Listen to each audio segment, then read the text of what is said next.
can look at our sleep time as something more than resting our bodies, but think about it as, okay, we're resting our body, our mind, we're giving our brain a chance to kind of file through the day, all the events and emotions that have transpired. And the brain is going to figure out what needs to be filed in short-term or long-term memory. But also, there's a third part to us, our soul. And so what is our soul doing when we're sleeping? And my experiences from my own life, but also from listening to listeners to my podcast, have taught me that when we are sleeping, I think a part of us might be traveling in the soul level, might be journeying.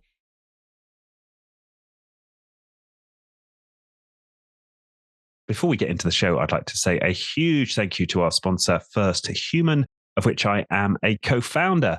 First Human is dedicated to extraordinary impact in the world through exceptional leadership. So if you're looking to elevate the leadership of your team or your organization, then do check us out. We also offer one-to-one coaching. So if you'd like to get coached by me or one of my extraordinarily talented fellow coaches, then head over to firsthuman.com. And with that, back to the show.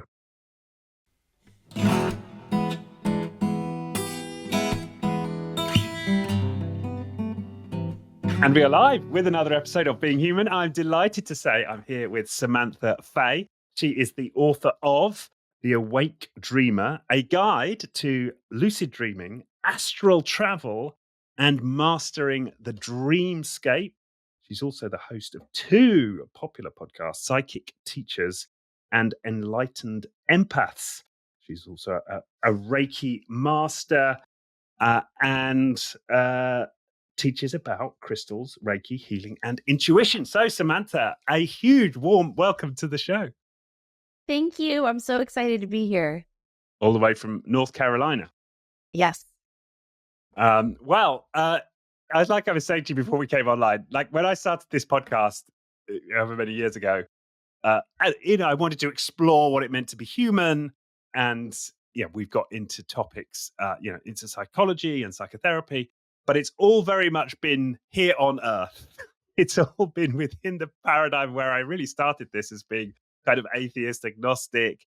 And I had never any expectation that one day I would be talking about astral realms and angels and some of the things that you dive into in your book. And yet, you're my second podcast and podcast guest in as many weeks who is talking about this, this broader realm that we may have access to.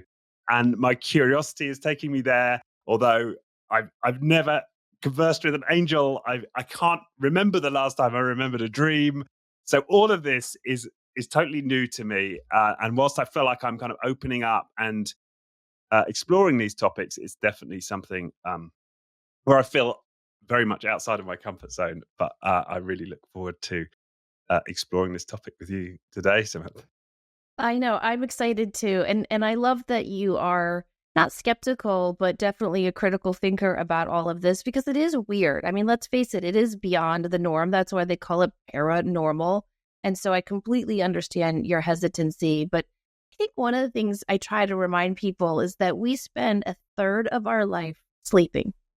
I mean, think about that. What else do we spend a third of our life doing? And to not give it the time and attention that it deserves, I think is missing out on a third of our lives. And so when we can look at our sleep time as something more than resting our bodies, but think about it as, okay, we're resting our body, our mind, we're giving our brain a chance to kind of file through the day, all the events and emotions that have transpired. And the brain is going to figure out what needs to be filed in short-term or long-term memory. But also, there's a third part to us, our soul. And so what is our soul doing when we're sleeping? And my experiences from my own life, but also from listening to listeners to my podcast, have taught me that when we are sleeping, I think a part of us might be traveling in the soul level, might be journeying. And, I could be wrong. I could be right. Either way, I do think that history has proven so many beneficial things have come from our dreams. I have an entire chapter just focused on the inventions and the creative books and movies that have been born in our dreams. And so I do think it's an important topic to dive into. And where did it start for you? Were you kind of always tuned in, or was there a pivot moment for you? Yeah, how did you first get an interest in this topic? Yeah, there definitely was a pivot moment for me. I always had incredibly vivid dreams. Many of them were precognitive, but I don't know. I was raised in a family. I grew up very Catholic and very traditional, and we were definitely taught to just get good grades and fit in and be popular and paint the happy family picture, right? So when I would wake up in the morning and say, "Oh my gosh, I dreamt that we were going to have a pop quiz, and at school today we had a pop quiz," my parents would say, "Oh, you have such a good imagination, Samantha," and kind of like pat me on the head type thing. So I ignored a lot of that most of my life. I had a lot of intuitive experiences. I saw three ghosts when I was growing up. And again, everyone was just kind of ignoring it or whatever. And then in the spring of 2005, I was married at the time. I had very young kids, and my ex-husband was a police officer, and I kept having these dreams that he was getting shot in the neck. And it was very vivid and very graphic, and it was just repeated almost every night. It was just a bullet coming in here and his hand going there. And I told him, but you know how most police officers are. They think they're invincible. And so he was like, "I'll be fine. It's fine." And sure enough, on July 29th, 2005, he got a call that a man had escaped from a bail bondswoman and was in our city with a gun. And so he said, "I'll get him." And so he did find the guy, and the guy shot him, and it hit him in the neck. And it was just a very traumatic summer. But I remember those first few nights in the ICU waiting room, my sisters and my friends were with me, and they said, "Samantha, this is what you've been dreaming about." Because, of course, I told everyone that I was having these dreams because they were really scary dreams. And at first I just thought, well, a police officer's wife, of course. But I'd been married almost 10 years at that time, and I never had those dreams before. And they kept saying, this is something. You've had these precognitive dreams before. And so I really just surrendered all my need to be seen as normal and bright and intelligent and fitting in, and was just like, "Okay, God, if you want me to explore this weird intuitive side of myself, I will, but you gotta help that man to live." And despite all odds, I mean, every doctor, he had such a team, they all told me he would never survive. And he did, thankfully. He does have a brain injury, but he did survive. And I kept up my end of the bargain, and I started going to intuitive development classes. And again, not only was my family kind of like against all of this and what is she doing, but he and his family were very similar too. So I had to lie, and I said I was going to meditation classes. Yeah. You just didn't And tell them what you were up to in your meditations. exactly. So I did that, and all of this stuff opened up for me, and it was very, very new. And I started remembering my dreams much more consistently the more I meditated, the more I learned about chakras and crystals, oh my, all of that. My dream life became incredibly vivid, and I had beautiful experiences with it. What happened that really stuck with me is I would have these dreams where I was going to what I call astral school, and I would meet with like the same people in these dreams, and we were being taught all sorts of things about energy and the power of thought and our minds, and how we can influence not only our own lives, but we can really add so much positive energy to everyone around us. And that was really impactful. And then I read this book called Breakthrough to Creativity. It was written by a psychiatrist in the 1960s. And she took a sabbatical to interview doctors. And what she found was that so many of them, again, esteemed men and women in their field, had dreams that gave them insights into their patients or their diagnoses that they were struggling with. And I just started finding all this evidence to back up the amazing things that were happening in my dreams. Wow. And then how did that play out with, I mean, sort of when did you come out of the closet, so to speak, and what were your kind of first steps in? That was really, really hard. And I have to be honest, I know I've had this podcast for 14 years, but a podcast feels a little anonymous, right? It's just me coming to you in your ears and I'm behind my microphone. So I felt okay with that. But in terms of coming out of the psychic closet, I do feel I still struggle with that. I was teaching English at a small college in my town. I loved that job so much. And I was in my mother's morning prayer group at my church. I just, I really was afraid that I would lose all of that. And so I stayed in the closet for a very long time. And then my department chair, her father passed. And I said, oh, let's go get a cup of coffee. I just wanted to see her and see how she was doing. And we were sitting there in the middle of Barnes and Noble having some coffee. And her father came through with some pretty good validations. And all of that was incredibly new to me. I was really struggling with this idea of communicating with people who had died. That felt like a step too far. It's one thing to have a dream, right? But it was another to actually feel them. And she was just absolutely blown away. And so a couple of weeks later, I went in to get my my spring schedule, and she handed me a blank sheet of paper. And I was like, whoa, am I fired? Like, what's happening? This is my career. And she said, no, I'm giving you your wings. She said, this job will always be here for you, but you have a gift and you have to share it, and go do this. And so I was kind of out of the psychic closet by then.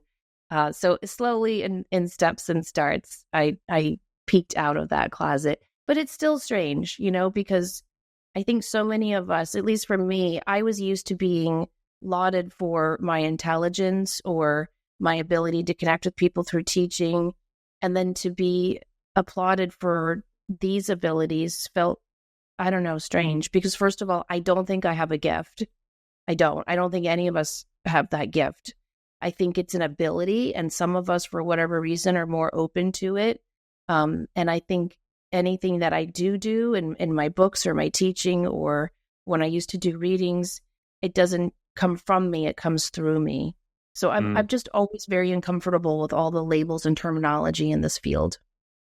Well, and I think it's because, or it seems to me, that all of the terminology we have available to us is just sort of habitually ridiculed, right, in the mainstream. It's sort of synonymous with nutcase or crank, or it's so the labels that we've got immediately available to us are extremely loaded, aren't they?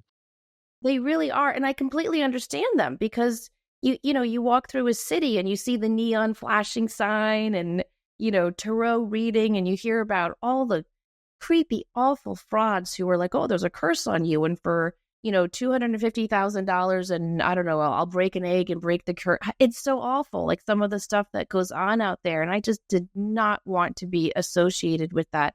But it's amazing how when you just say yes to however you deem anything higher than whether it's your higher self or your soul or God or whatever label you want to put on that, when you just say yes to that, I do feel you're guided in really amazing, magical ways. Like I said before, I was raised Catholic. I was still going to church every Sunday. I still consider myself Catholic, even though I'm sure if there's a Catholic listening to this, they're like, yeah, girl, you left the catechism a long time ago. But I've always loved the ritual, the history, the tradition, and I've always felt very at home in the Mass. And so the thought of leaving that was really scary to me, and really inconceivable. My priest at the time, this is so true. So he was used to be a priest in the military. So he would actually give homilies like in camouflage robes, So he was like super strict and very stern. And if Mass started at 9:30, let me tell you, you weren't getting out of there past 10:30. And if anyone tried to sneak out after communion, he'd call them out. He'd be like, we're not, God hasn't closed. So he scared me. But I knew I had to talk to someone about coming out of the psychic closet. So we had a visiting priest from Long Island come to speak to us one day. And he was so kind in his homily. And he said, if anyone wants to he wants me to hear confession. I'll be here all afternoon. And I was like, oh, me. So I signed up and I went to see him. And he was this very old, kind man, just beautiful energy. And so I told him, I've been studying Reiki and crystals and tarot and oracle decks, and I've been doing readings and all of. I told him everything. I told him about the dreams that kept coming true, and he said he listened and he said, "Okay, dear. So what are your sins?" And I said, "Well, I think I just confessed them." And he said, "Tell me this: do you keep God at the center of all you do?" And I said, "Yes, of course." And he said, "Then you've committed no sins. Go in peace." And I was like, "No 10 Hail Marys, 5 or nothing." And he was like, "You've committed no sin." And I was like, wow, because according to my normal priest with the camouflage robes, he'd be like, "Yeah, no, and you're not getting the Eucharist next Sunday either." But I felt as though I had permission from this holy man. And I think that's how Spirit leads us when we say, okay, I don't understand this. I don't know why or how it's working, but I'm going to say yes. And I don't even mean that with all this strange stuff you and I are talking about. I mean, if someone is watching this and they're in a job that they hate and they have the Sunday night blues and they're just thinking like, there's got to be something different for me.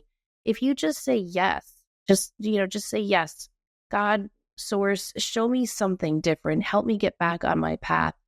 It's amazing the miracles that'll occur in your life. What are the odds that one gentle, kind, open priest would visit on that one Sunday when I was really wanting to talk to a religious figure about my fears? Right. Yeah. It just opened up the path. Yeah.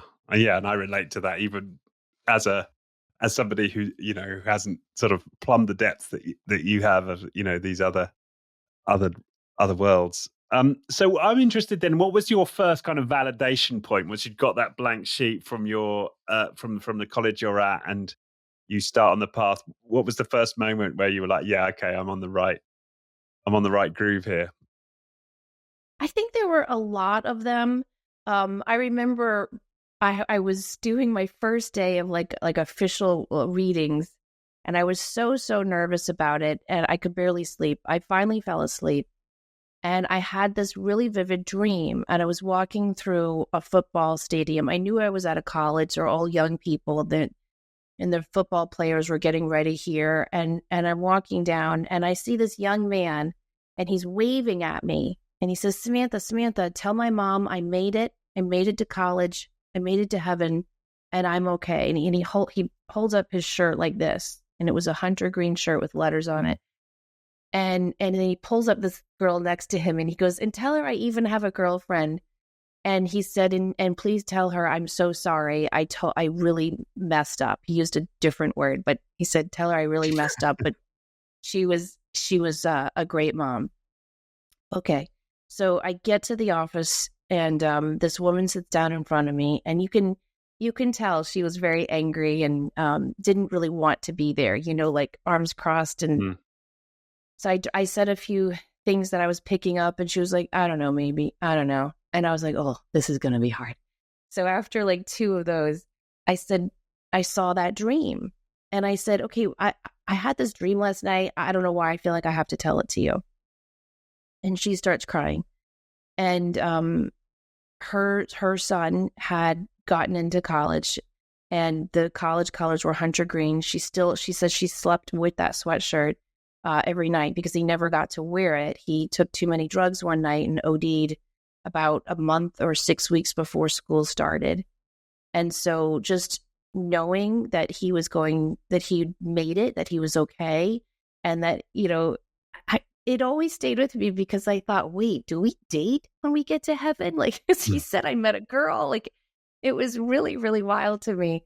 And she later, emailed me a picture of her in the hunter green sweatshirt, and that was really validating. And I was like, okay, I guess there might be something to this. Soon after, I did a reading for a man, and no offense, but it's so much harder to read guys than it is to read girls because guys are always, their energy's more closed off. He was very, very nice. And his mother came through and had some wonderful things to say to him, but she kept saying that he was one of 4 And he said, no, I have two brothers. There's only three of us in the family. And I said, okay, I guess I got that wrong. I get stuff wrong. But she kept saying it. And when they do that, it means something's not, like, I'm getting it wrong, but it's not getting relayed correctly. So finally, I just said to him, please tell your dad that she's saying you're one of four and there's someone with her on the other side, but you need to talk to your dad first. So he called me later and he said, I did not know that my parents lost a child before me. They never wanted to tell us. They never spoke about it. That was really impactful to me because I remember telling people, what if I'm not connecting with anyone on the other side? What if I'm just reading their mind, their memories? You know what I mean? Like, what if I'm just accessing an aspect of their subconscious that I don't even know about? And the validations that are coming through are just their memories or their hopes of those people. And when that happened, I thought, oh, wait, this is something he never knew, that was never spoken of. So maybe I am connecting with something on the other side. Right. Yeah. Yeah, and your book is peppered with these, really compelling anecdotes where you're thinking, how is that possible without access to some other information field? And for those who are skeptical, what are some of the illustrations that you tend to use that, for you at least, really provide the evidence that there is some other state of consciousness that we can access, or however you would frame it a bit, but some ability to tap into another source of information? Well, I did love the research I did into the Princeton eggs, the global consciousness experiment, where they place these random generators around to just kind of test the energy. And it was absolutely fascinating. These random number generators will just randomly spit out these patterns of numbers. But when something happens globally that affects the consciousness of the planet, they no longer are random. They spike in a specific pattern that shows in some way we are all connected. They spiked when Princess Diana died. They spiked right around the 9/11 attacks. Anytime before the tsunami, like anytime there's something really impactful that affects the whole world, these random number generators show it. And I found that research really interesting because I've always believed we're all connected. I mean, how many times have you thought about someone and then they call you that day? Right. And I don't mean like you're thinking about your child or your best friend. I mean, like, literally just the other week I was driving and I thought about a friend from high school that I had not spoken to in like 20 years. And I was like, oh, I wonder how she's doing. We had so much fun, just random stupid things. And I was like, that's weird. I get home and there's a Facebook friend request from her with a little message like, hey, how are you doing? Da, da, da. And stuff like that just makes you think, did I put out a call to her to reach out on Facebook? Was she thinking about me and I picked up on that? I don't know. But those scientific studies that they did with the Princeton eggs, I think kind of show in some way we are all connected. Yeah, it reminds me. Are you familiar with the work of Rupert Sheldrake? You were talking about Oxford before we came on air, Yes, right? And yes. I always found we study the one on the animals. That's where I was going. Yeah, no, well, why don't you tell it? You probably researched it more deeply than I have. Well, I don't know if I know it better than you, but he was able to do these studies that showed that the dogs know when their owner is coming home. And again, if you have dogs, you can know that. My kids now we're all on Life 360. I don't know if you have those little weird tracking apps on your phone, but before that, my kids would text me and they'd say, Mom, are you like 20 minutes away? And I'd say, yeah, why? And they'd say, well, because our dog Lily just jumped up and went to the window. And I was like, Google Rupert Sheldrake, kids. And they rolled their eyes. But he did these experiments to prove that dogs can feel when we're about to come home. And he did it in such amazing ways. Like he would if you came home every day at 5 o'clock, well, okay, maybe the dog, not that the dog's like telling time and is like, hello, dinner's at 5:30, but he thought maybe they're used to the pattern of that. So he would have the owners switch up the times that they came home. Dog still knew. So then he thought, well, maybe it's like a scent thing. So he switched up their car and would have the owner come home in a completely different car. And the dog still knew, because they're connected, and they have I think animals have a deeper sense and connection to their sixth sense than we do. Right. But I just thought that's a fun rabbit hole to go down, reading all of his studies on that. Yeah, that's the one that I suppose makes most sense to me. I still feel like I've still got one foot firmly printed in the sort of materialist paradigm. So when you see something like that, that's has this pretty strong evidential basis behind it. But I thought the other thing that's interesting about it wasn't it was like statistically significant that dogs, more of the time would have this sense, which also suggests that it's an ability to tap in, but perhaps certainly all of us humans don't have it, and perhaps all dogs don't have it either, right? It's a connection that's available to us, but we don't all achieve creating that connection. I think that can be down to anxiety. And again, that is my unscientific opinion. But I have, at the time, I had two dogs, Lily, who I still have, and then Charlie. And Charlie was a little mess. He had buzzing in his head all the time. Like, he just was so anxious. And he was just, a little ball of anxiety. He never knew when I was coming home or leaving. He was not connected at all because he was so anxious. And this is one reason why I'm very passionate about meditation, whether not for any spiritual reason, but just to calm our mind. The way I always explain it to people, if you've ever been in a lake in the busiest part of the summer and you're walking through the lake, you're kicking up mud and debris and you can't see what's down below you at all. There's just people and algae and whatnot swimming all around you. But if you can get out into that lake when no one's there, no one's been there for a while, you can actually see to your feet below. To me, that's how meditation is. Normally, we are swimming through this invisible energy that's all around us and connecting us like that busy, muddy, dirty lake. But if we can just calm our mind down, just 5 minutes a day, just to let all that anxiety and stress and have I done that? Have I emailed that person back? Did I pay that bill? If we can just let that all calm down to the surface, we can actually see what matters in our life, Yeah, and create these other states of consciousness. That makes complete sense to me. I also heard somebody on a podcast recently who was a survivor of just horrific child abuse and satanic abuse. I mean, just unbelievable level. But she said something interesting. She said that she came out of that, childhood experience an atheist. Basically, she wasn't able to connect with anything.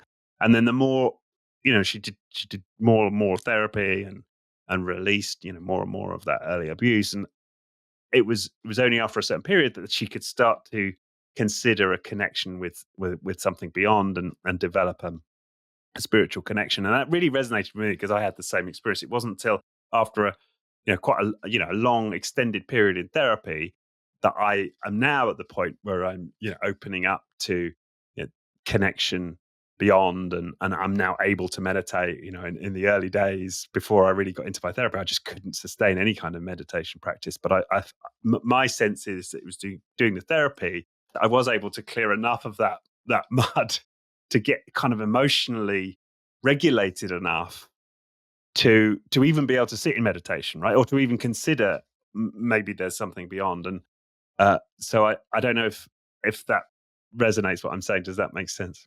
It really, really does. And I think it's something that's common to so many of us. I don't know why I've always separated religion from spirituality, if that makes sense. Like, even though I went to church all the time, and I know my church, the Catholic Church, is, that's a whole nother 10 podcasts, like all the weirdness and mistakes and awful things they've done. But I always separated that because to me, there's this, I love reading the Gnostic Gospels, and there's this wonderful line where Jesus says, turn over a log and you will find me, lift up a stone and I am there. Basically, like everywhere, like spirit is everywhere. And so I feel as though if you get fulfilled in a church or a synagogue or a temple, good for you. But if you feel fulfilled sitting in your beautiful office with all your books behind you, good for you. Or if sometimes for me, meditation is very rarely for me, like sitting and, doing that and foaming. Meditation for me is sometimes just sitting out in the woods, going for a walk, or listening to the Gregorian chants, or just sitting by myself for a minute. And I think so many of us are afraid to sit with ourselves. I was just telling a friend, I do yoga about 3 or 4 times a week at my gym. And the last 2 minutes are Shavasana, where you just have to lay. It's called corpse pose. You just lay completely still. And every class, week after week after week, there's at least 2 or 3 people who will roll up their mat and scurry out. And I always say a little prayer for them, because I know, okay, maybe they're running to a meeting, but I know at least one of them, they cannot do that. They cannot lay still alone with their thoughts. And I think that's a big red flag if that's any of us that are listening to this, because if you can't enjoy your own thoughts and your own company, you're not going to enjoy other people's company, and you're definitely not going to understand that there is something bigger and greater than you. I also think that there's an element of control when people resist that. Like, I'm going to control this. I'm in control. My father entered AA when I was 14, and I was so proud of him for that. He's since passed, but he stayed in AA the rest of his life, and he was really an advocate of that. And he would sponsor a lot of people, and he would talk to me often about how one of the steps of AA is that you have to surrender to something greater than you. And so many people could not do that. They couldn't think of anything in their lives that was greater than them. And I kind of envy that in a way. Like, can you imagine having that much confidence when you're like, there's nothing greater than me? That must be amazing. But the idea of surrendering to something, greater, was just too much. And I think that's an aspect of control. I think if he grew up and life was very chaotic and out of control, first of all, you're going to want to blame something or someone. So why not some white guy with a beard in the sky, right? That's easy. And secondly, it taught you that life is without control. And to me, I'm a big proponent of the fate versus free will debate. I do think some of our life is fated, but I also think we have a lot of free will. And so people need to reconcile that idea of being in control, but also not being in control, and just trusting the flow, not only of the universe or of a higher power, but trusting the flow of you and your own beautiful energy and what your mind can do. Yeah.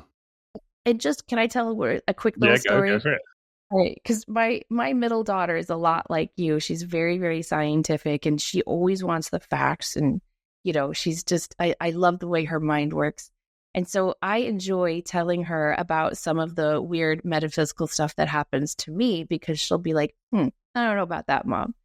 So I was telling her about this manifesting tip that I've been working with, and it's called micro manifesting. So instead of trying to manifest a huge goal, you start with just something really little, like, today, this is going to happen to me.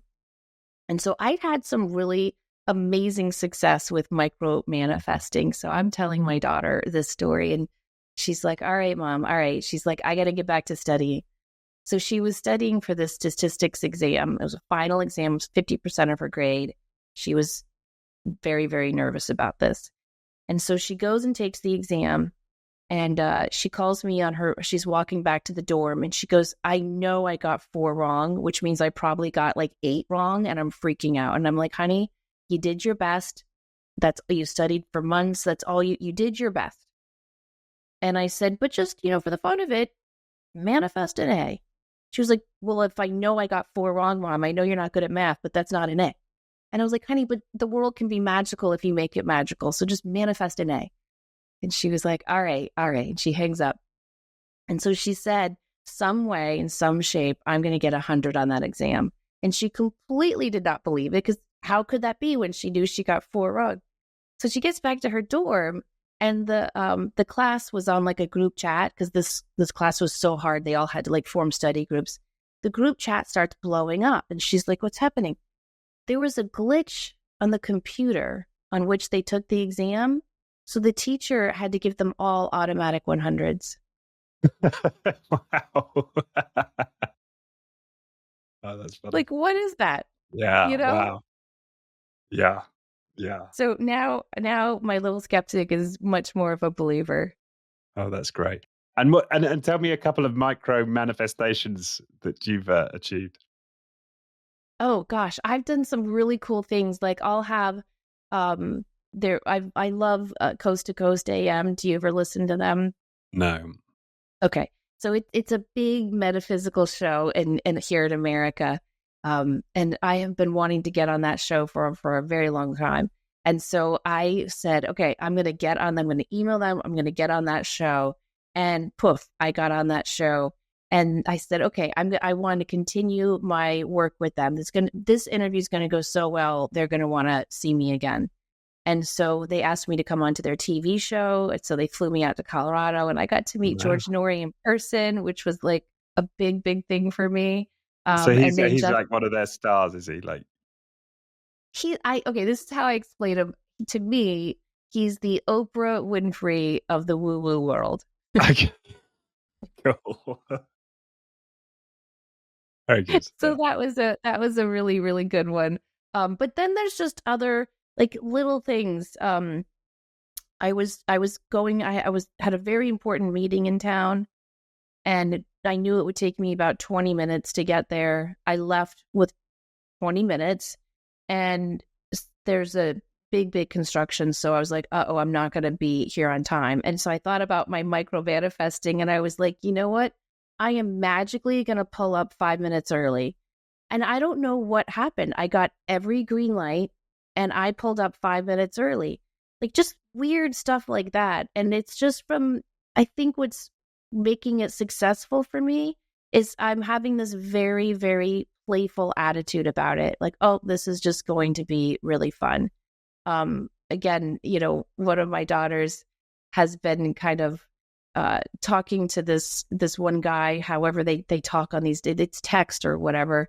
And she likes him, he likes her. And I was like, well, manifest something out of it, just manifest it. And she was like, okay, I manifest that he randomly calls and asks me out tomorrow.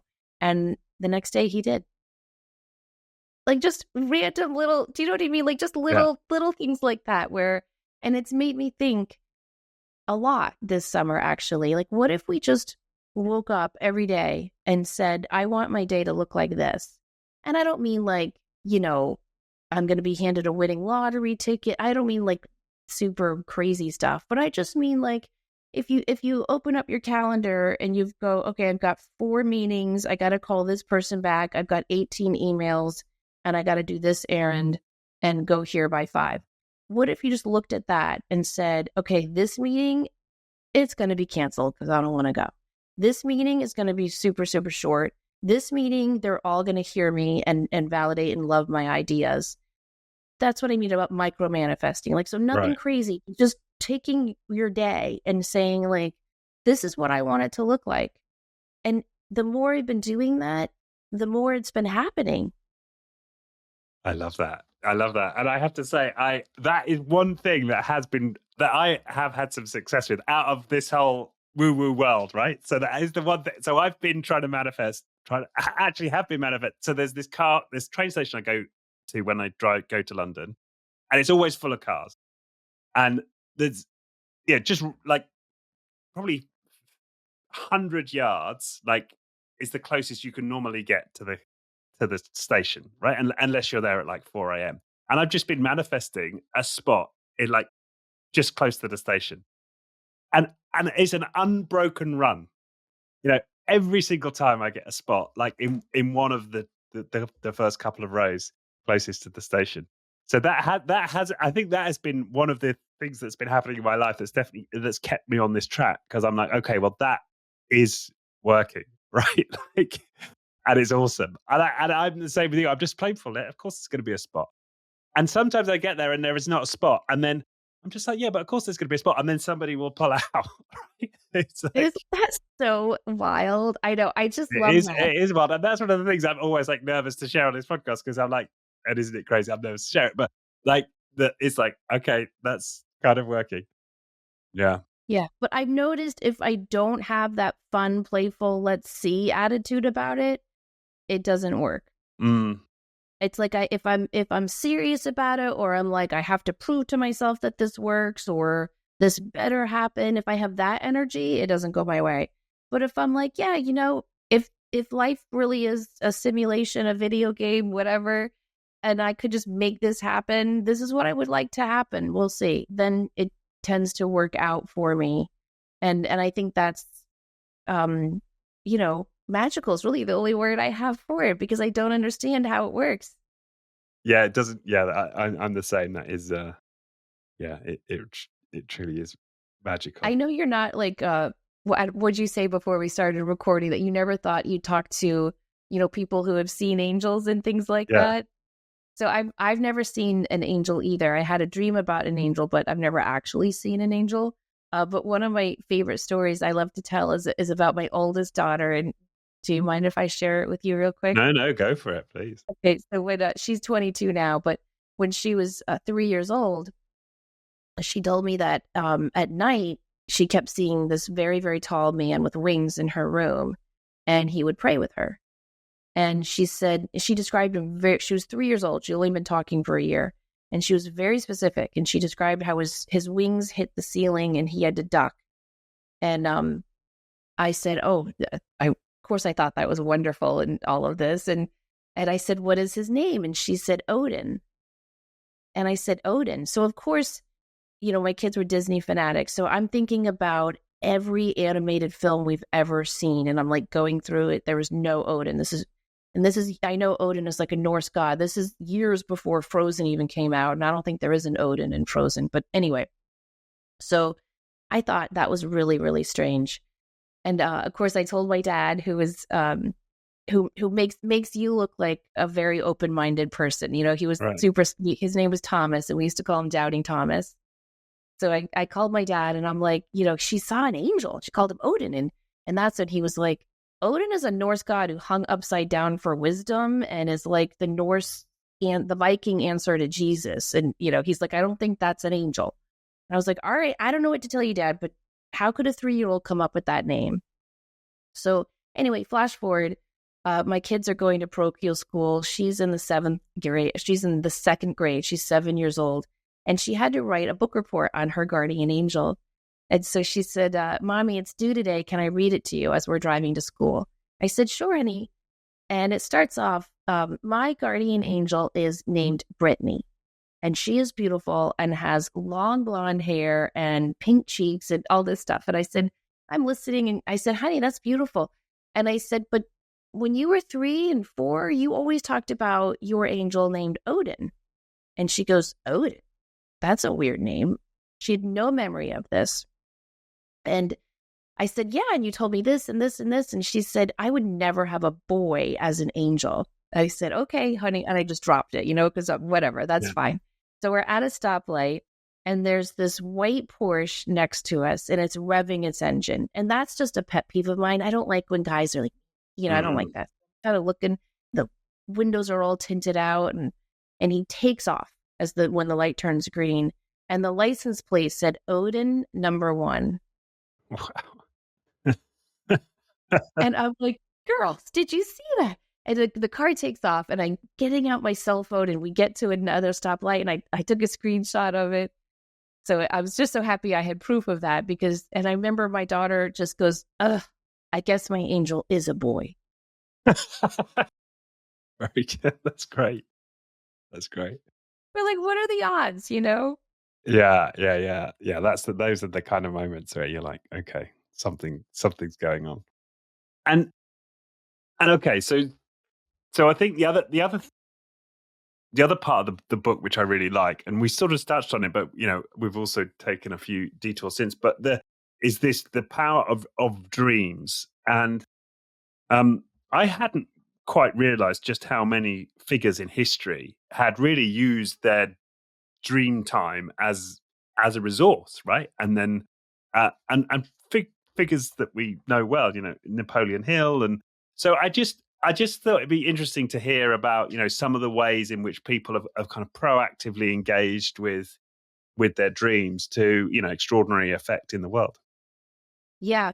Well, I think if you haven't read Emanuel Swedenborg, you might enjoy him a lot because he did start life as an engineer, and he was very, very analytical and scientific. And he had this spiritual awakening in his early 50s, and it did start with a dream. And he would go on these astral travels in his dreams where a guide, an angel, a being would show him different things about the afterlife. And it opened him up tremendously. I mean, to the point where the Queen of Denmark asked to see him and get messages from him. So his life story and his work is absolutely riveting.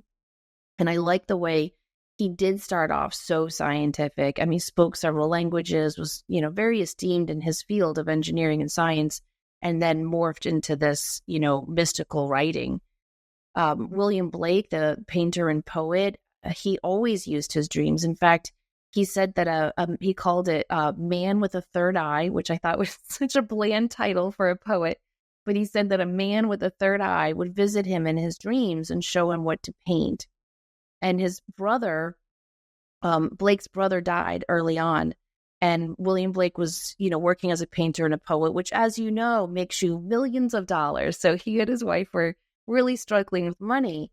And he was making prints, working a printing press to make, to support himself. And he had this dream where his brother showed him a very, very new, for way back then, way of printing material that would save them money and time. And it actually was able to keep him in business. And he said he never would have gotten that if he didn't have this dream where his deceased brother came to him. Carl Jung, who I think was always skeptical throughout his whole life, even though he had a tremendous amount of mystical experiences. And, he was trained under Dr. Freud, and Freud saw dreams as, I think he called it, the royal road to imagination. He didn't see them as anything other than symbolic.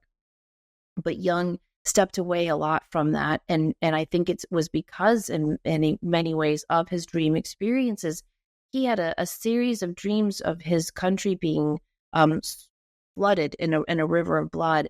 And a lot of details came through in those dreams. And he believes they were predicting World War I. He had several dreams where his deceased father came to him, and he believes it was predicting the death of his mother. He had dreams of his own guide, who he named Philomene. So, I mean, he had amazing experiences that helped him coin terms like, synchronicity, like archetypes, things that we hadn't heard of until Jung came around and was able to educate us on them. I think one of my favorite dreams, though, that I talk about in the book is Mark Twain, who, at the time was working on the steamboats, and his brother was also working on the steamboats, but they were on different locations traveling up and down the Mississippi River.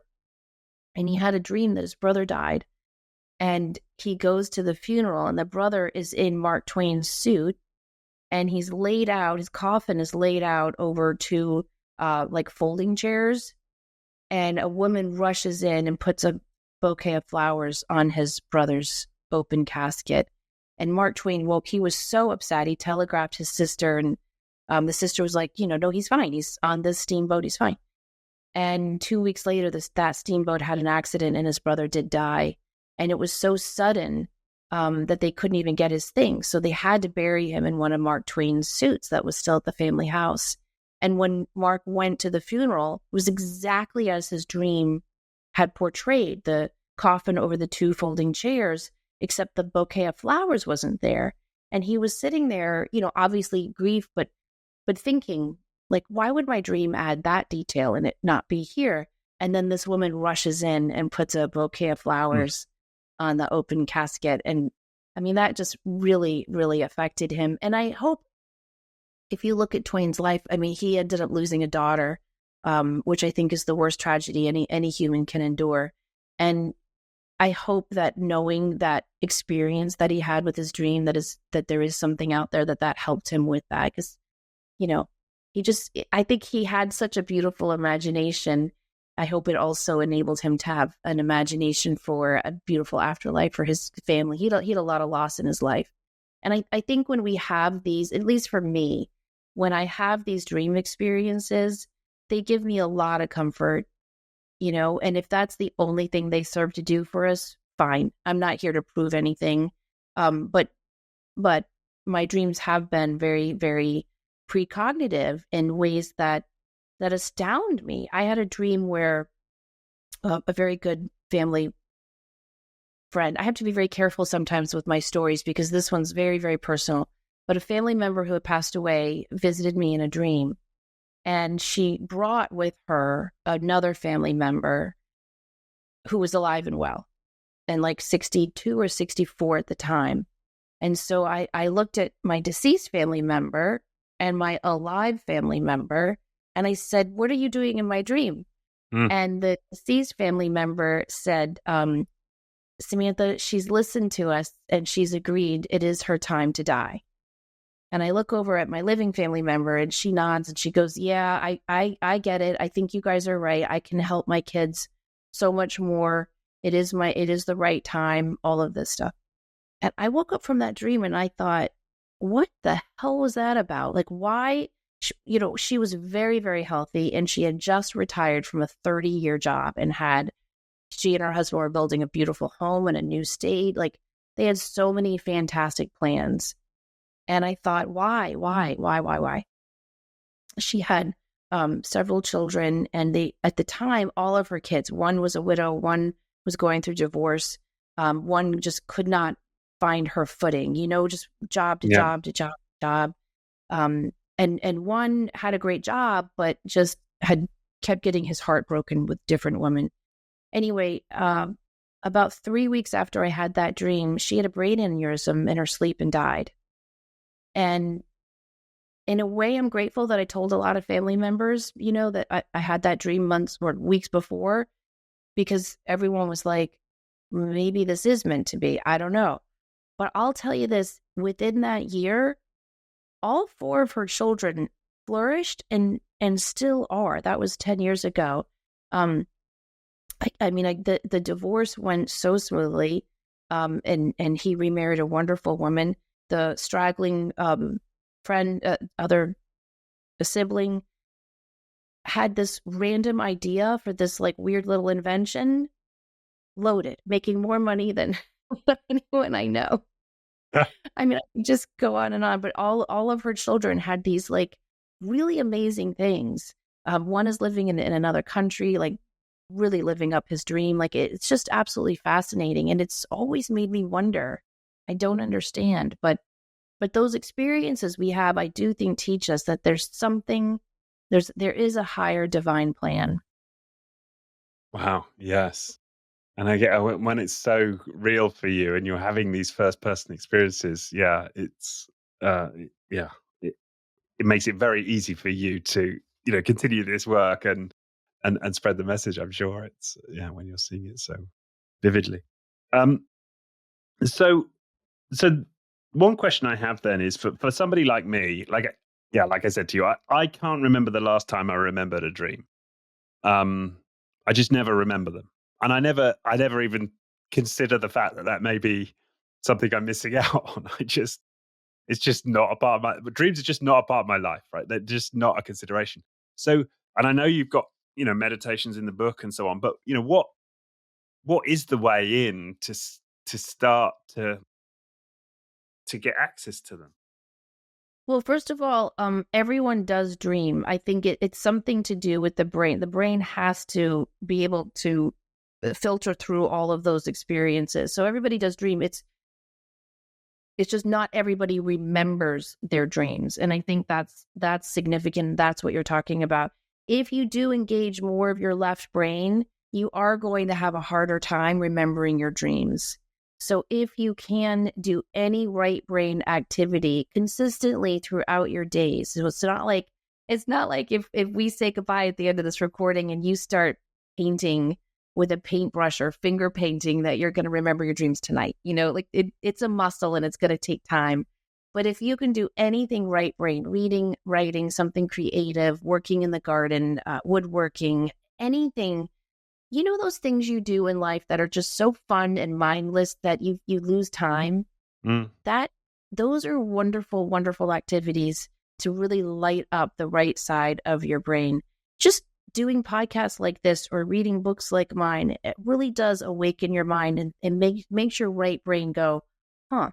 And anytime you can do that, it's going to stimulate that. And that's going to at least prime the pump for helping you remember your dreams. Also, studies have shown that what you do before you go to bed is really, really important. So if you're just like watching TV, any blue lights in your room, if you're kind of stressed out before you go to bed, if you drink before you go to bed, drink alcohol, all of that is going to inhibit your ability to recall dreams. But if you can do something very calming before you sleep, like reading a book or just listening to music or going to bed in complete darkness, that's going to help a lot. Also, this one I remind myself of all the time because I'm such a night owl, but studies have shown that every hour of sleep you get before midnight is worth 2 hours instead. Do you know what I mean? So like if you go at 10 p.m., it's so much better for you than after midnight. So if you can get to bed a little bit earlier, that's really, really good.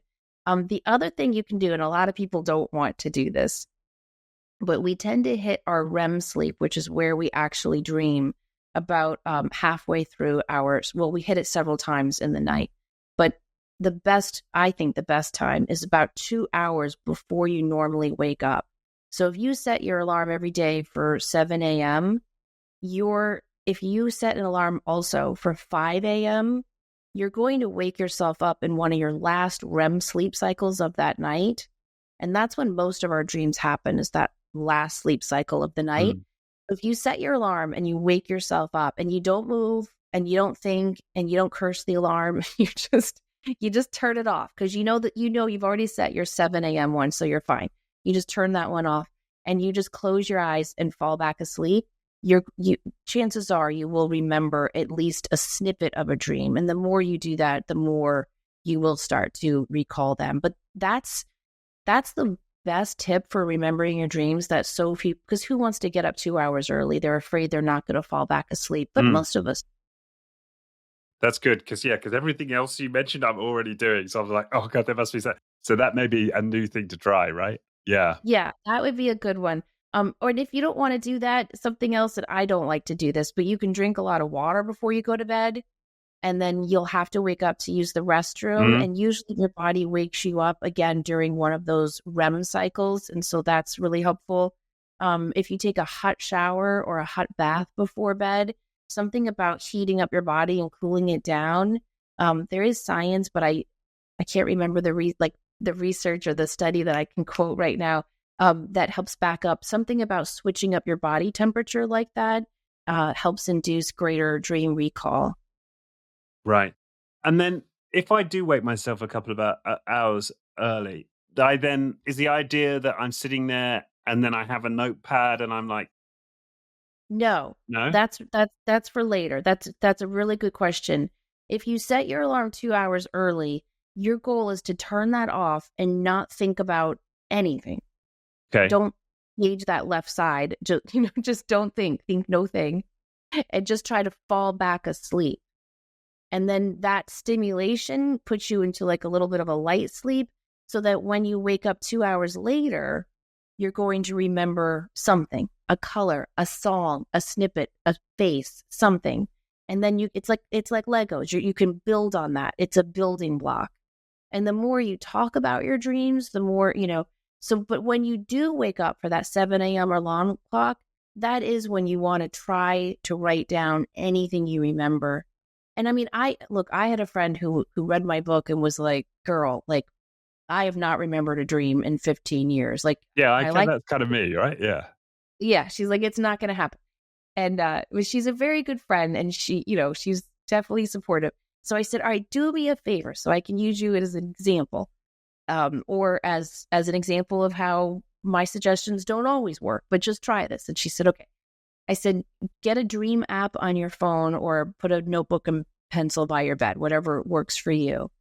And every morning, just put the date and anything you remember from the night before. And if you remember nothing, right, I remember nothing. And she did that. And it took her about 3 weeks. You should see, she's more of a Luddite than I am. So she didn't use an app. She used a journal. But it would say, like, I remember nothing. Samantha is wrong. That was one of the things. But then there would be like, then she started waking up with song lyrics in her head, just like a little snippet of a song. And so she'd write that down. And then another time she just had like a face. And so she just wrote down, saw this person's face just flash in and it meant nothing to her. But the more she did that, after about 3 weeks, she had her first dream. And it was like, oh my gosh, she felt like it was like a muscle, that she had to retool and retune. Yeah, so I can imagine just the act of saying I don't remember anything is somehow training your subconscious to focus on remembering, right? Like it's telling your subconscious, okay, this is something I want you to give attention and energy to. Yeah. Yeah. Well, that's an old school one. I read in a book from the 1970s, and that actually does work, but it sounds so simple. I rarely mention it. But if you fall asleep and say 20 times, I will remember my dreams tonight, that tends to work. I mean, doesn't that sound way too simplistic? Well, it does. It does make sense from everything I've been sort of exploring about the subconscious and the idea of, where we put our attention is what ultimately matters. And if we give our attention and our energy to some specific goal, we tell our subconscious, okay, this is where I want you to put your energy. So if we're telling it, remember dreams. Going back to that Global Consciousness Project, sometimes I think our dreams are reaching out to different webs of the consciousness that connects all of us, and it's helping us get information or reach out to other people in ways we can't even really fathom. Like we were talking about Napoleon Hill. I think his dream story is absolutely one of my favorites, because he created this thing called his dream team, where he picked a bunch of esteemed figures from history that he admired, and he would just visualize them around a boardroom table. And as he was trying to fall asleep, he would visualize talking to them and say, like, what do I need to write about? What do I need to know? I'm stuck here. Where should I go? And he would just imagine, what would Abraham Lincoln say to him? What would Winston Churchill say to him? He did not think this was real at all, right? It was just like an archetype type of energy for his consciousness. But it actually helped him, obviously, become an international best-selling writer. So he liked his dream team. And then he had the bestseller and got busy, and he stopped doing it.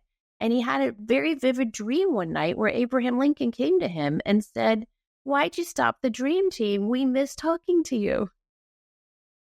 Yeah. No, I think even Carl Jung would say that was an archetype of, Napoleon Hill. That was his aspect of himself as Abraham Lincoln. But I don't know, maybe not. What if Lincoln really does? He was a very helpful man. What if he really did enjoy showing up on this guy's conference table and offering his insight?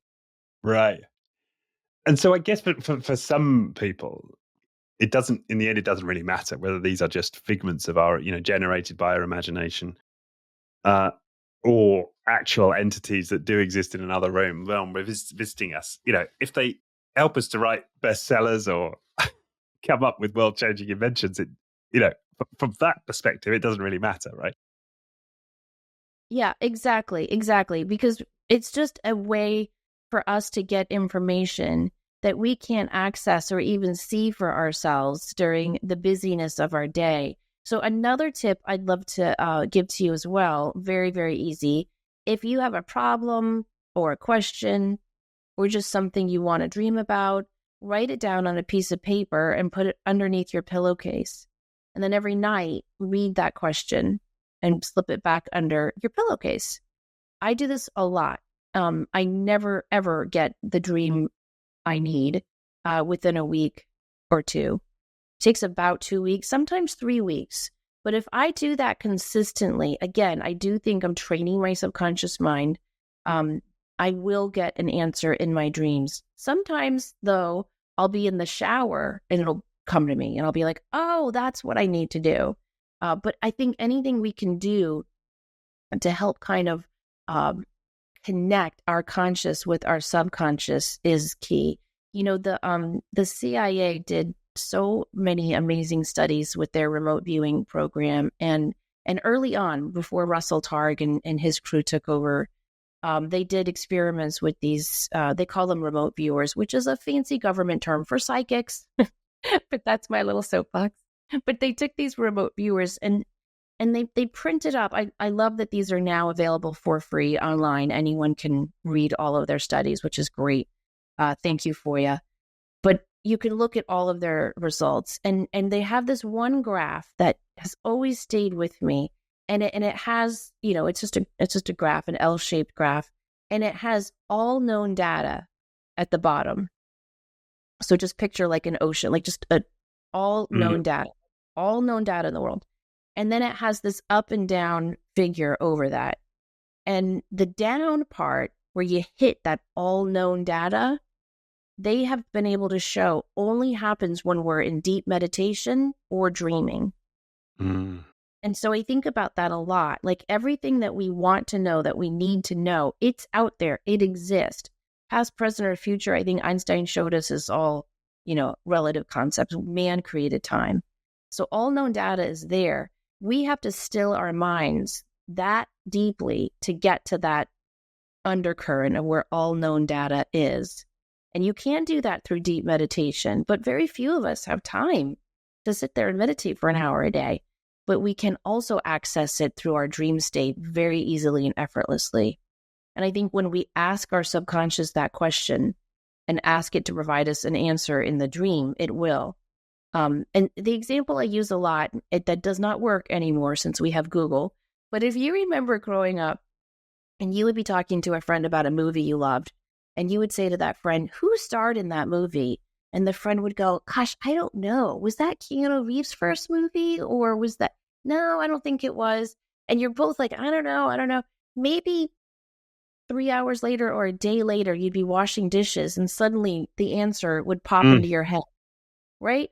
Because our subconscious mind cannot handle an unanswerable question. That's why the Buddhists have those koan meditations, you know, like does a tree make a sound? The reason why they do that is because the subconscious mind kind of goes crazy when there's an unanswerable question. It needs an answer. And so if you give it a question that you don't consciously or subconsciously have the answer to, your subconscious is going to flip out and it's going to work overdrive, whether you're asleep or awake, to find that answer. And I like to think about the collective unconscious that we talked about with the Princeton eggs proving does exist, that our subconscious connects with that like a computer network and is able to pull the answer to us. And so I'm very passionate about this idea, what I think is true, that every resource, every help that we need is out there, but we just have to ask for it, and we have to be open and willing to seek the answers in different ways. Right. And develop these capacities. And it's always made me wonder about when you look at people who seem to have, you know, achieve extraordinary impact, you know, whether in business or artistically or from a humanitarian. Now, and perhaps they don't talk about what we're talking about. Do they just have a sort of natural connection that they're not fully conscious of that's helping them and guiding them and sees to have them make these inspired choices? But we have the ability to tune into that, right, consciously and proactively. Does that make sense to you? Agree. That's something. No, that does make a lot of sense. And if you one of my favorite things to do is to read, you know, biographies of famous people who have done a lot in their lives, and you will see that common thread of that openness, that willingness to try, to fail, to reach out into something. If you look at the people who do transcendental meditation, for example, they're all very, very, very successful. I mean, I was shocked when I read that Jerry Seinfeld did a documentary on transcendental meditation. You know, You wouldn't think about him doing that. And he mentioned, all these really famous CEOs who were meditating. And so I do think there's a bit of a connection there. But I don't know, I have this spiritual aspect about it where I don't really think that, at least my goal isn't to be a success like that. You know what I mean? Like, my goal is to be a success as a soul. And I think that there are people who are flipping burgers in Wisconsin who may have done more good than Warren Buffett ever could, just by being kind, just by being gentle, and if I could share, I had this dream years ago that was very, very impactful to me. I always have these dreams where I'm walking with my guide and I never see him. So if you ask me what he looks like, I don't know. But in the dreams, I feel a presence of this very strong energy next to me. And he said, we all have this beautiful light inside of us. And when you pass a stranger who looks sad or upset, you can just visualize pulling a little bit of your light out and giving it to them. And he showed me this impact. It was amazing. Like, I just was pulling light out of my heart. And it just would like light up a person as I walked by. Wow. And I thought, oh, that's really cool. What a lovely dream. And about a week or two later, that was in a dream. So this is somebody who's he's walking by your side in a dream, like not in a you dream. Consciously. When you're awake, when you're awake, you don't have a sense of this thing. Oh gosh, no. Okay. Are you kidding? Well, no. The only reason I ask is literally my last podcast, but one did have, like, he had coffee with an angel, right? So that's why I asked. No, if anything like that happened, I'd be like, all right, check me in somewhere, because no, just in a dream.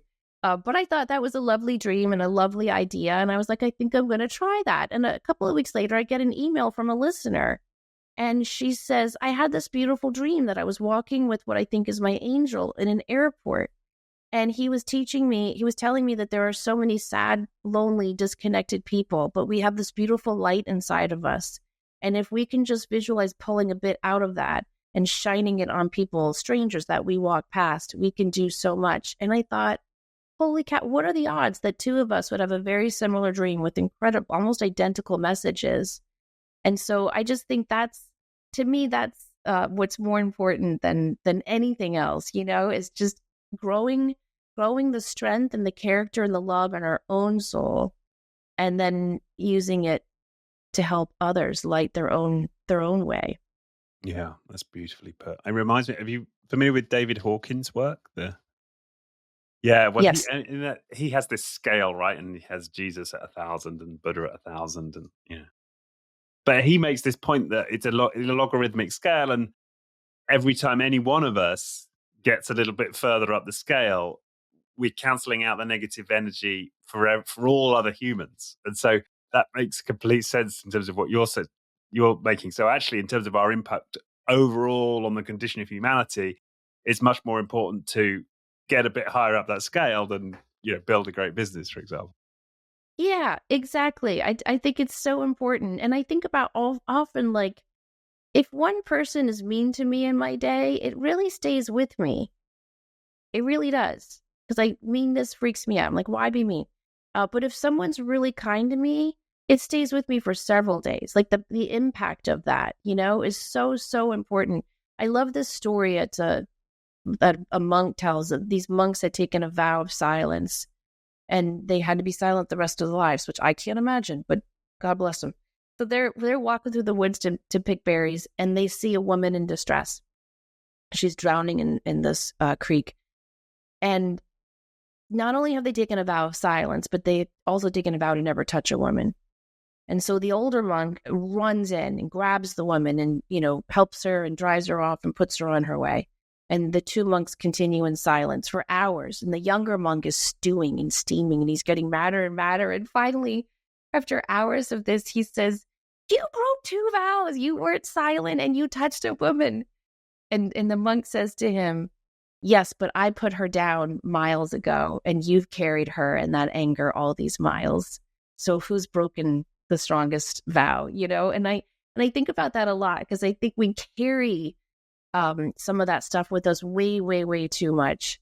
But when we just meet a kind person, when someone just gives us a random compliment, when someone just extends a hand, whether it's, metaphorical or physical, it cancels out all of that. And I think that's, to me, that's more important than trying to debate or understand, is there a god or goddess, or is there nothing? I think the importance is getting in touch with that collective unconscious so that we can be that for all of ourselves. Yeah. And tap into, this is something that emerges as you say this. It's like tap in using our imaginative faculties, or using the dreamscape, or whatever mode you find works to you, that gives you those impulses to do what's for the highest good. That's something that comes to me. And maybe that is, as you say, giving a smile to people. Maybe it's saving the drowning woman. Maybe it's writing a book, but it's that's available to us. It seems to me, right? To be continually guided to take action in the good of all. Yeah, and I think what amazes me is we have, we were talking about control before, and I do think a lot of people struggle with the concepts I teach and write about, because there is a lack of control in that, right? But we do have a lot of control, and in every moment we have control over how we respond to the events that are happening around us and for us and to us. And I think everything, all of our power, lies in how we respond to the events that are happening to us. So if you're going through a shitty, crappy time, sure, you can blame God. I remember I had a breast cancer diagnosis years ago, and thankfully I'm fine and all of that. But when I was going through that, I was so angry and so pissed off. And I was walking with my good friend, who's very, very faithful.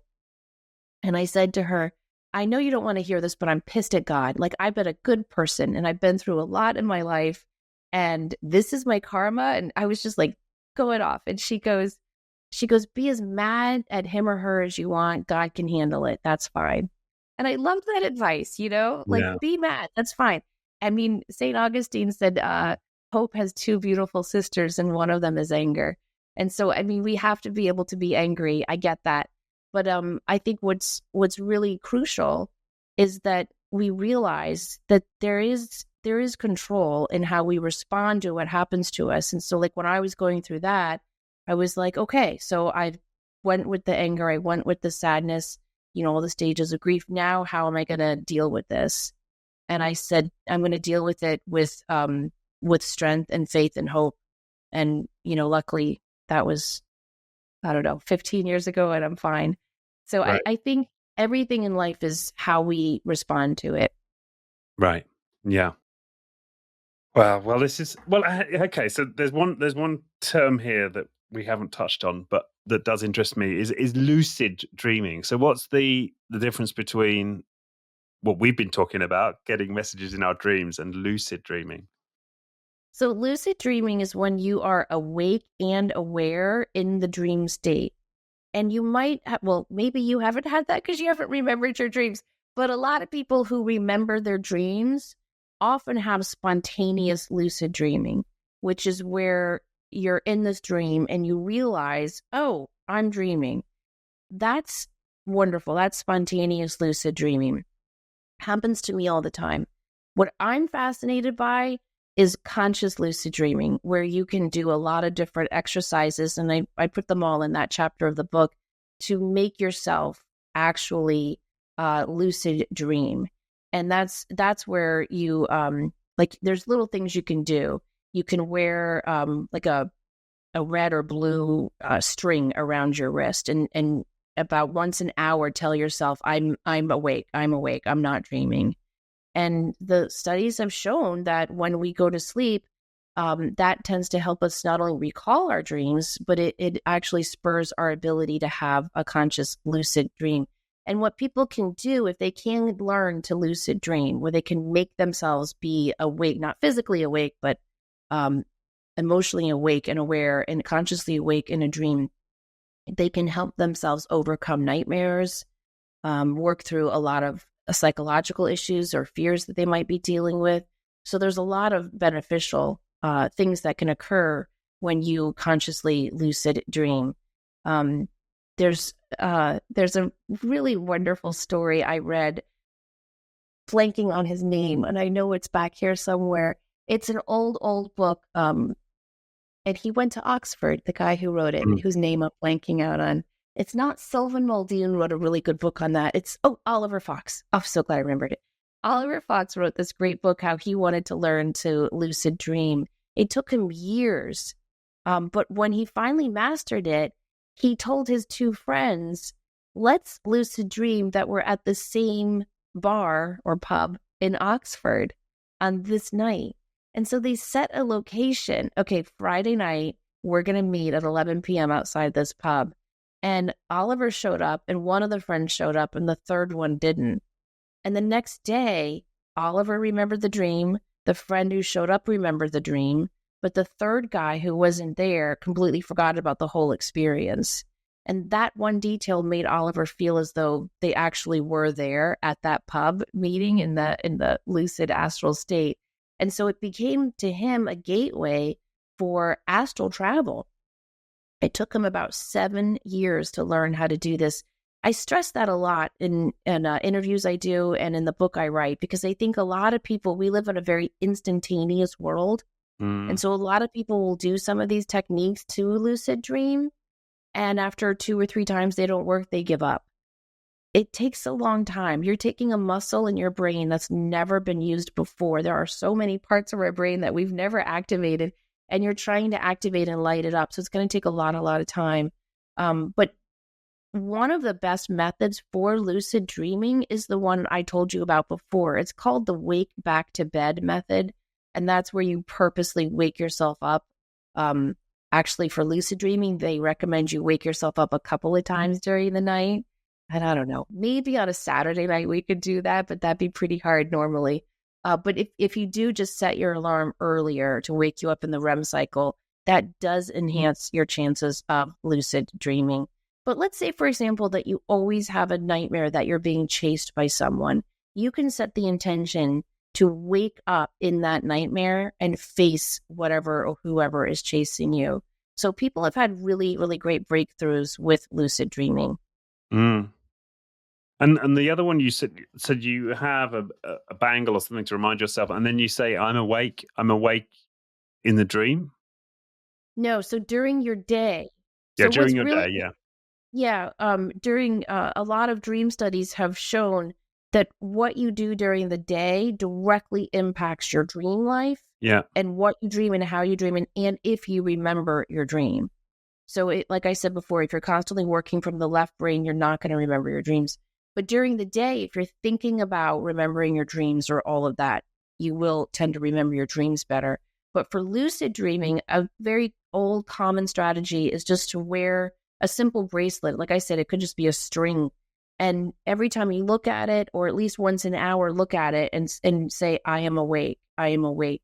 It's just, I am awake. That's simple. Just, I am awake. And that just trains your brain to look for that. So then if you are in the dream and you're lucid, but you're like, am I dreaming or is this real? Because lucid dreams can be very symbolic with unicorns and whatnot, but usually they're pretty real. They're very, very realistic. You can look at your wrist and realize you're dreaming. And that trigger often helps people to become lucid in their dream. And then once you're lucid, you're in control. So you can change stuff up and navigate how it's going to work. Right. And in this lucid state, you have control over the dream. You're awake. Like, what is the state? I know.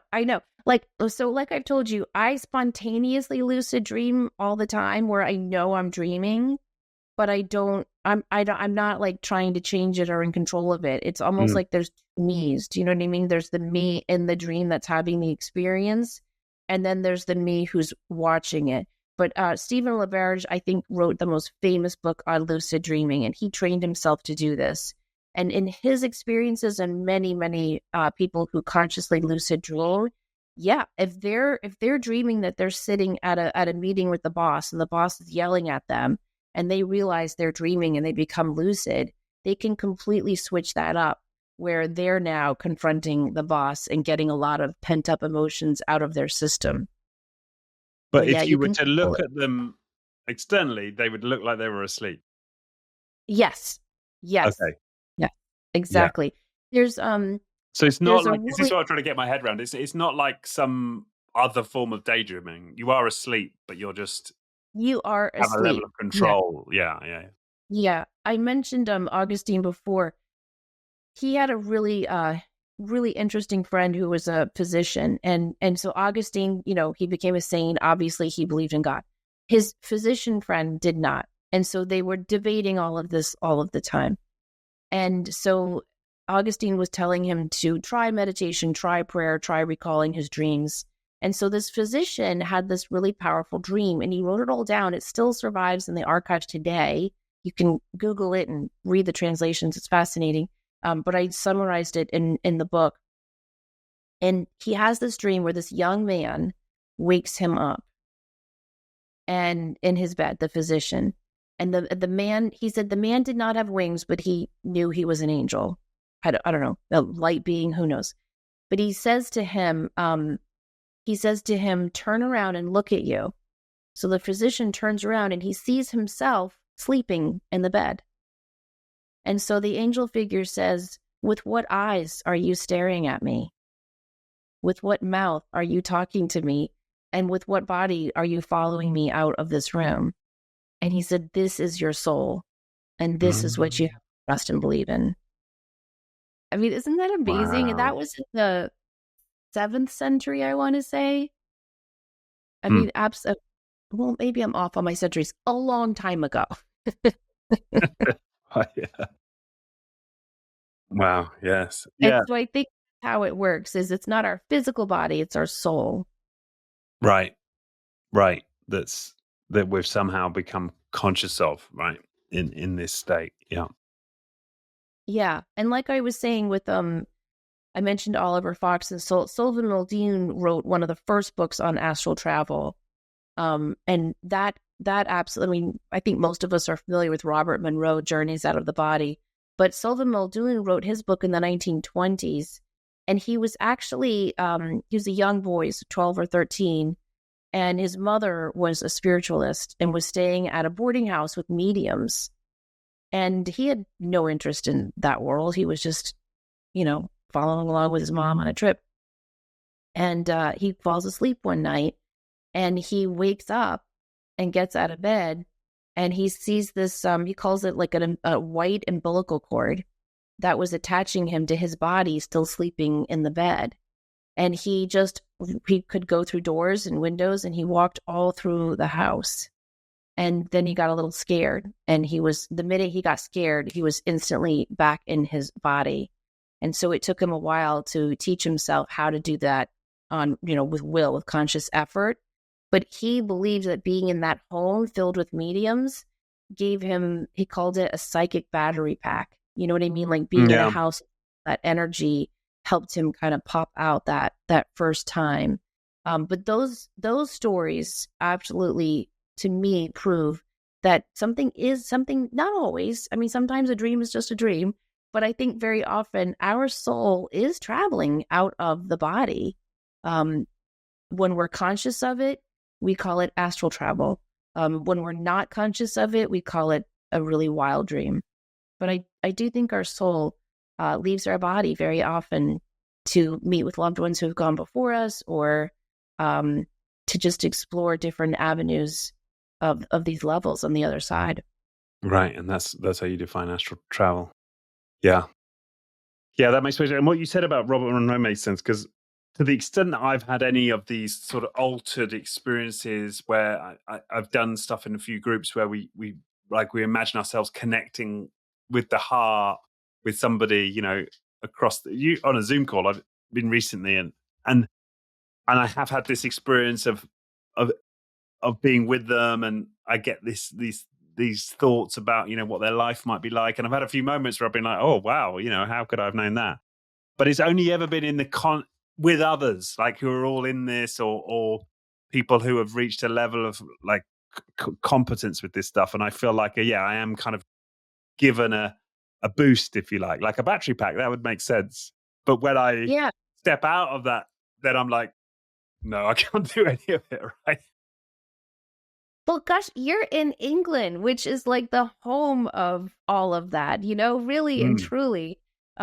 Yeah, I think you guys have some of the best spiritual sitting in the power circles anywhere mm. around that I've heard of.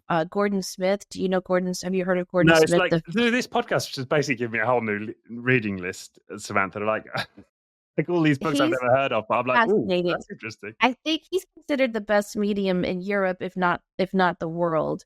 But he sat in, they were called sitting in the power circles. So I think every Friday, he was a barber. He just cut hair by day.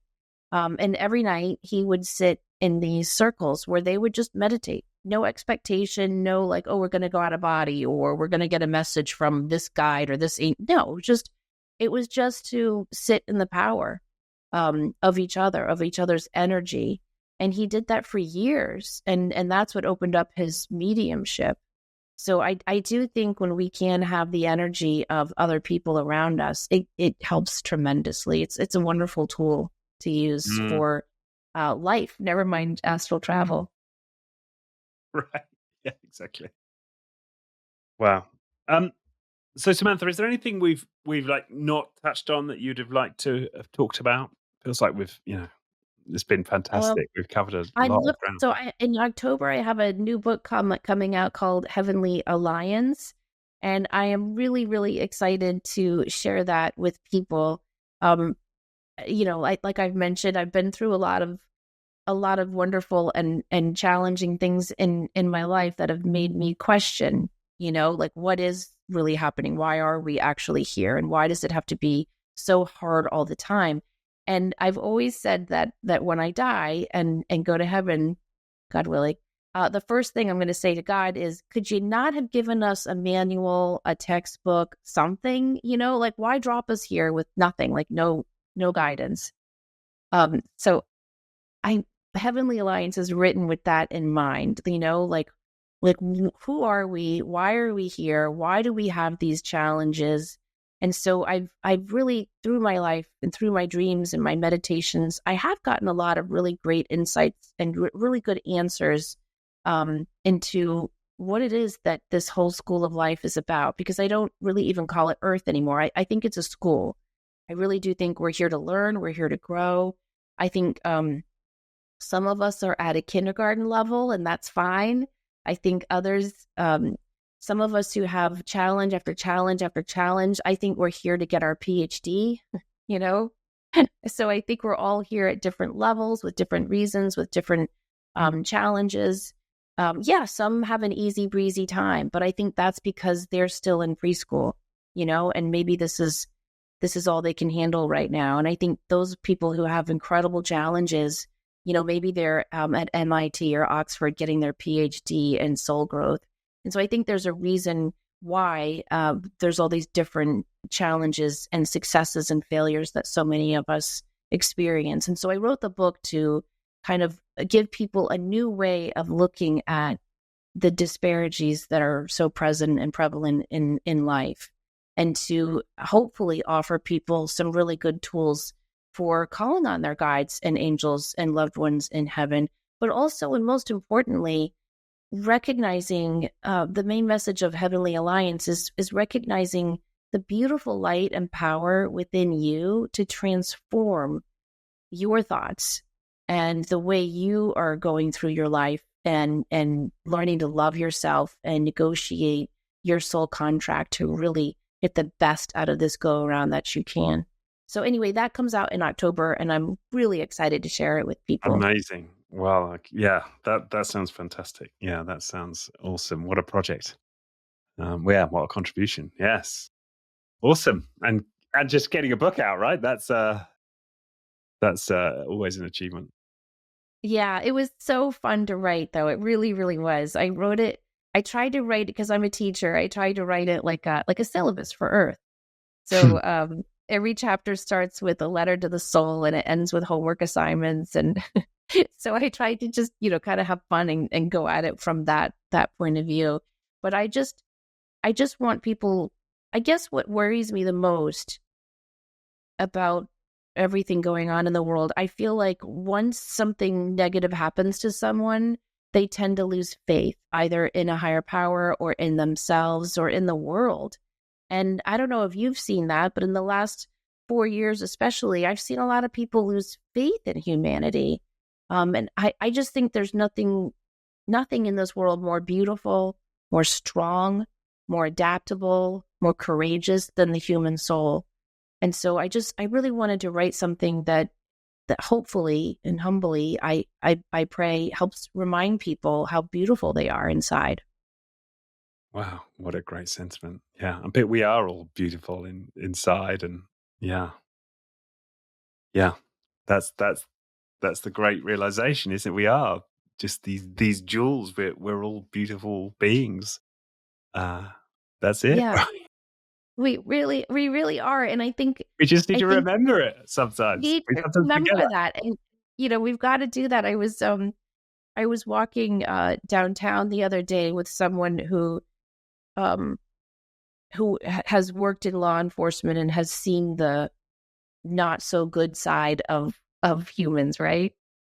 And there was a homeless person who approached us and was asking for money. And I don't know. If I have cash, I'll give it. And I get so much shit for that. But I'm like, look, if they need like a shot of vodka to get through their crappy day, I don't know. I don't know. I just always feel like if you can help, right? And so this person was like, do you have any idea where that $5 is going to go to and what da da da da da da da? And I said, 25 years ago, that person was in diapers and had the innocence and the beauty and the love of every one of us to give to this world. And something happened to make them here. And if we can make their day, their minute better, not even their day, if we can just make their minute better, why not? Mm. And I just think, that attitude helps me a lot in life. When I look at the news or I look at some of the sadness and the angst going on, I think, all I can do is bring some light to my little corner of the world. And that's why I wrote Heavenly Alliance. And there's a lot of good tips and tools and exercises in there. And starting at the end of August, if anyone pre-orders, they get a lot of free stuff. There's free guided meditations to connect with your angels and guides. There's a guided meditation to do a cord cutting to help kind of just cut any cords to old patterns and habits and ways of thinking that might be holding you back. And in a class I'm teaching about connecting within. So a lot of goodies I'll be giving away. I think that goes live on my website the last week of July or the first week in August. Brilliant. And we'll put links to that, into the show notes. Thank you. Fantastic. Okay. Well, thank you, Samantha, and thanks once again, for writing the book. And this also the book that's currently out, The Awake Dreamer, also has a host of exercises in it, and I'm definitely going to be trying at least one of them. So, Good. yeah, You have to email me when you remember your first dream, please. yeah. Let's see. Let's see how long it takes. I'll be interested. Yeah, I'd love to, and I've heard it from other people. It feels like this is the moment now. I've heard it enough. I've had enough pointers and cues about the importance of this over the last year or so. So, yeah, Good. good. All right. Well, thanks once again. This has been awesome. Thank you, Samantha. Thank you. I've enjoyed our conversation so much. Thank you.